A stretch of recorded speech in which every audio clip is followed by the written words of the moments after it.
کتاب سے معلوم ہوتا ہے کہ مصنف عالم دین اور صوفی تھے۔ یہ کتاب ان کے کشف پر مبنی پیشن گوئیوں پر مبنی ہے۔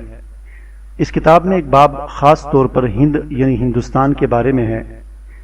اور اس باب میں حضرت لکھتے ہیں کہ ہند کے کچھ علاقوں پر مسلمانوں کی حکومت قائم ہوگی، لیکن ایک طویل عرصہ تک یہ ملک افراتفری اور بے چینی کا شکار رہے گا۔ اس کی جو وجہ اس کتاب میں بیان کی گئی ہے وہ بہت ہولناک ہے۔ حضرت لکھتے ہیں کہ اس علاقے کے مسلمان خنزیر نما خوراک کھانے کے عادی ہوں گے، اور یہی سبب ہوگا کہ وہ بتدریج دین سے دور ہوتے جائیں گے۔ یہ بہت عجیب بات تھی، کیونکہ پاکستان میں لوگ بظاہر ایسی کوئی چیز نہیں کھاتے۔ 2011 میں یونیورسٹی آف میشیگن کے پروفیسر اسٹارٹ جونز، جو ڈپارٹمنٹ آف بائیو ٹیکنالوجی کے سربراہ ہیں، انہوں نے اپنی ریسرچ میں یہ ثابت کیا ہے کہ برائل چکن اور خنزیر کے گوشت میں بنیادی طور پر کوئی فرق نہیں۔ برائل جس ٹیکنالوجی سے پیدا کیا گیا اس میں خنزیر کے ماڈل کو ہی فالو کیا گیا تھا۔ اس تحقیق کے سامنے آتے ہی اس تحقیق پر پابندی لگا دی گئی، اور ڈاکٹر جونز کو نفسیاتی مریض قرار دے کر ذہنی امراض کے ہسپتال میں زبردستی ڈال دیا گیا۔ نومبر 2015 میں ڈاکٹر اسٹارٹ جونز کا اسی ہسپتال میں پراسرار حالت میں انتقال ہو گیا۔ اگر یہ تحقیق منظر عام پر آ جاتی تو مغرب کی multi billion dollar broil chicken industry تباہ ہو جاتی۔ اس انڈسٹری کے بل پر انہوں نے مسلم ممالک میں اپنے ایجنٹس کو جیسے ارب پتی کیا، وہ سلسلہ بھی ختم ہو جاتا۔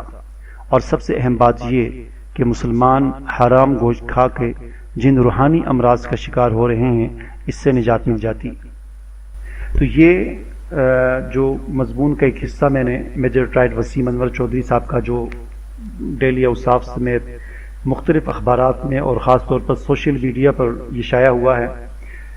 یہ میں نے آپ کے سامنے پڑھا، تو یہ بڑا عجیب انکشاف ہے۔ اور یہ برائل چکن کے حوالے سے پہلے بھی جو ہے محققین کو اور ریسرچر جو ہیں ان کو تحفظات تھے، اور ویسے بھی طبی لحاظ سے بھی برائل چکن جو ہے انتہائی نقصان دہ ہے۔ ایک حدیث میں آتا ہے کہ دیسی مرغی جسے ہم کہتے ہیں، اس کے بارے میں بھی برائل چکن تو ابھی آئی ہے، دیسی مرغی تو پہلے سے ہے، یہ حضور صلی اللہ علیہ وسلم کے زمانے میں بھی تھی۔ اور ایک حدیث ہے جس کا مفہوم یہ ہے کہ جس میں بتایا گیا ہے کہ جب بھی تم نے یعنی مرغی کھانی ہو، پالتو مرغی جو گھر میں رکھی ہوئی ہے، تو اس کو بھی کھانے سے ایک دو دن پہلے، ذبح کرنے سے ایک دو دن پہلے اس کو باندھ کے رکھو۔ اور اس میں حکمت یہ بتائی گئی ہے، اس کی حکمت یہ ہے کہ مرغی ویسے عام طور پر یعنی ہر قسم کی چیزیں کھاتی ہے، کیڑے بھی کھا لیتی ہے، گندی نالی سے گند بھی کھاتی رہتی ہے، تو اگر اسی وقت اسی طرح اگر آپ اس کو پکڑ کر ذبح کرو گے تو وہ گند جو اس نے کھایا ہوا ہے اس کے اثرات اس گوشت میں ہوں گے۔ تو اس کو اس لیے حدیث میں یہ تاکید کی گئی ہے کہ مرغی کو 3 دن تک باندھ کے رکھو، یعنی اس کو باندھ کے رکھو، وہ اپنی مرضی سے کچھ نہ کھائے، اسے خود پاک غذا جو ہے گندم یا جو بھی صاف ستھری غذا ہے اس کو کھلاؤ 3 دن تک، تاکہ وہ گند جو اس نے کھایا وہ ختم ہو جائے اس کے اندر 3 دن میں، اور اس کے بعد اس کو ذبح کر کے کھاؤ۔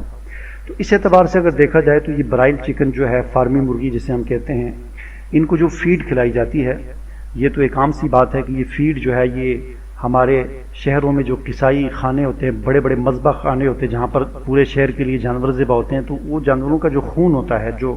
وہ خون ضائع نہیں کیا جاتا بلکہ اس خون کو اکٹھا کر کے فروخت کیا جاتا ہے۔ ظاہر ہے ذبح کرنے کے بعد جب جانور کو ذبح کیا جاتا ہے تو خون کچھ دیر کے بعد جم جاتا ہے، وہ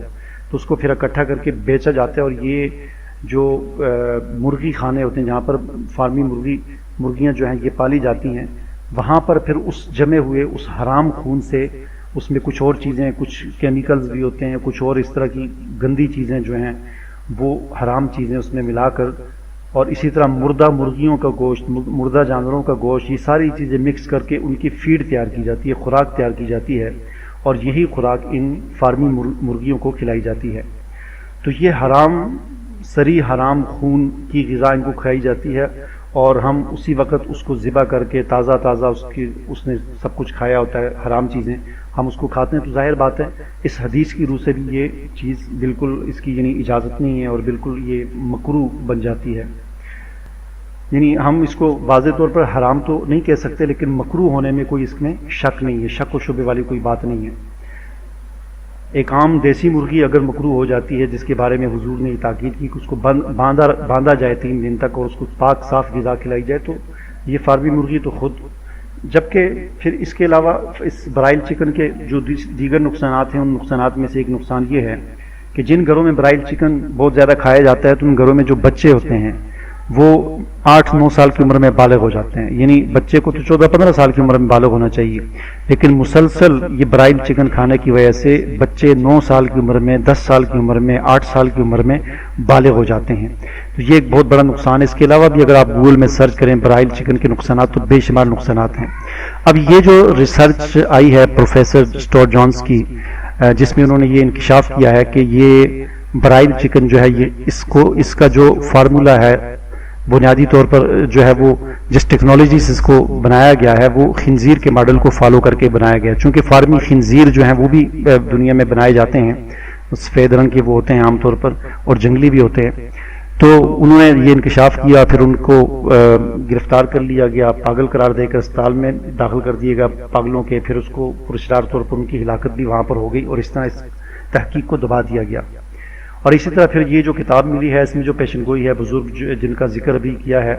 عبداللہ بن طاہر البغدادی الرضوی، تو انہوں نے جو پیشن گوئیاں کی تھیں ان میں سے ہندوستان میں جو ایک الگ مسلمانوں کی حکومت قائم ہوگی پاکستان، اس کے حوالے سے انہوں نے تحقیق کی کہ وہاں پر جو ایک بے دینی ہوگی اور ایک طویل عرصے تک افراتفری ہوگی، اس کی وجہ بھی یہی ہوگی کہ لوگ خنزیر نما